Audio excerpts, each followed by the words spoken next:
Hello, thank you for joining me on a worm video update this week. Now, after last week's video, I resisted the urge to go mess with the worms since I didn't do the update for them and I let them go for a week. So when I checked them this week, I was a little surprised by the amount of moisture that the containers were holding on to. That was because I hadn't watched the video that my husband had done for me, so I wasn't aware that there was so much water added to all of the bins. So as I'm going through this bin, it was very, very wet, and this is the bin that tends to stay a little drier.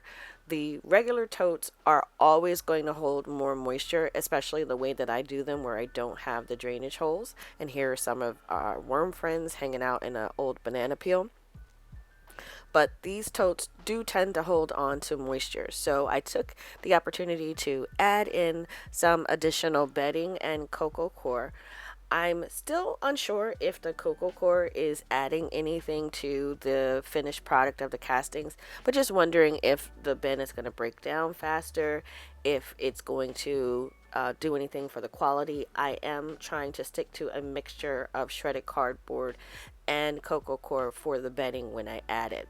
And I wanted to add a good portion to the bin just to make sure to absorb some of that moisture, but not much to update here this week for this bin. It looks really, really good, and so it's set up for the next week.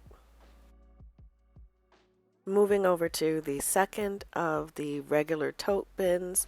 On the bubble wrap, there are a lot of juvenile worms hanging out, which shows that the colony is maintaining itself. And even though I don't see a lot of cocoons, I am seeing evidence that they are building and doing well. Now, this bin does stay wetter than the other regular tote. So with the moisture that was added last week, it's a lot heavier than it has been in previous weeks.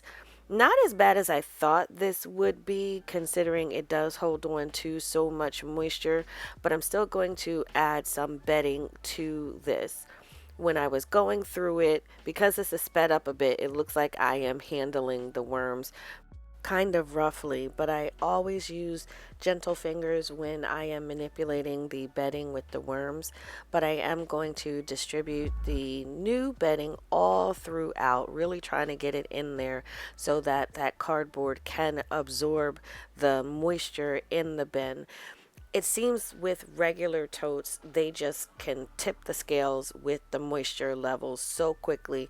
So I don't want this bin to become muddy at all. And I'm going back to putting larger pieces in this bin. So I put 2 good sized chunk of squash and watermelon in this bin.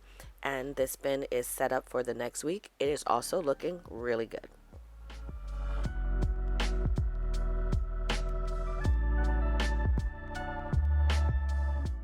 Moving over to the first of the Vermibag totes.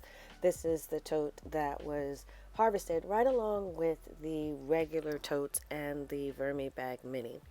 Now these castings are not as wet as the castings in the regular tote, but they definitely are holding on to more moisture than they normally do. And again, as I've said in previous videos, that's because the Vermibag systems are meant to allow for greater evaporation of water from within the bins.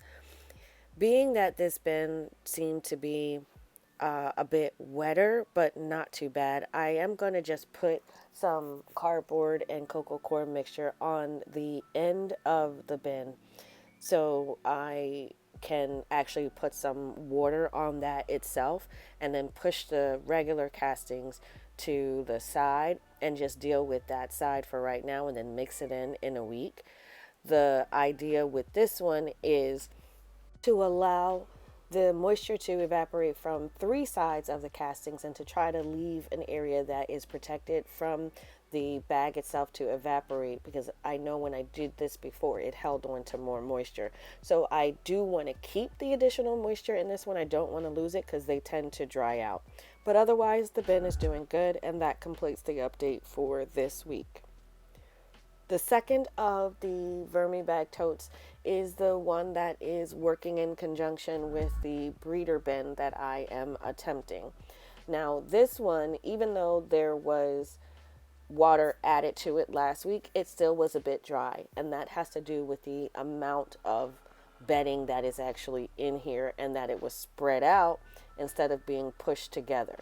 So I'm going to just give this a good feeding, and I am messing with the worms more than I want to because I really didn't want to bother these worms too much. So I'm just going to stack the castings all to one side and make sure that I use the paper to protect this in here. So didn't do much, just fed these guys, really not checking on them for a few weeks, not until I add the first batch of possibly wisps and cocoons back in here. But I am making sure that there is enough moisture in here, and then covering this one up for the next week. Moving over to the breeder bin itself, this seemed pretty dry, which it hasn't normally been pretty dry, and my little makeshift bin is kind of falling apart. So I'm going to try to dump this because it'll be about a month next week. So I'm going to sift this out probably in a week. So that's the reason why I'm actually messing with the castings, because it seems dry along the top, and I was unsure if that was how it was all the way through, because I don't want to lose any of the worms. So I gave this squash and watermelon, which has a high water content, hoping that it would help keep some of the moisture and attract the worms. The worms themselves are still staying at the top, which you can see when I first uncovered it, and there's still some worms moving around at the top, not trying to get away from the light. But I gave it some water, made sure that the paper that I'm using was completely saturated, and then set this up for the next week. Although, like I said before, I do check it a few days during the week to make sure it's not dried out. And then lastly, moving over to the Vermi Bag Mini. And with this one, for the first time in a few weeks, a lot of the worms were really at the top. That bubble wrap was kind of covered with a good portion of the worms. I'm going to continue doing this feeding by the channel where I'm just adding food with additional moisture, because it's definitely seeming to work with keeping the castings on the edges not so crunchy. And then once I push it into the middle, the stuff in the middle gets wetter because it's protected by the bubble wrap. I'm still debating on whether I'm going to add another piece of bubble wrap to see if that changes it, kind of fit the bubble wrap in there a bit better. But still doing the same process, adding castings around the edges and then just spreading out the additional castings and making sure that I do add water. Now, this one is the one that I have no problem adding a good amount of water to it. And I'm not actually putting any of the water in the center, because the center is that mushy wet. It's not, it's the type of castings that are kind of muddy. So to spread that out, I just put some of the water that I'm adding to the sides, then give it a little feeding in the middle as well. So this bag, the flow through system, gets probably double the food that the other bags get, but the worms are happy. They're really towards the top, which is where you want them in your flow through system, because you don't want them to get compressed by the weight of the castings at the bottom. And then this bin is set up for the next week, and that completes the update.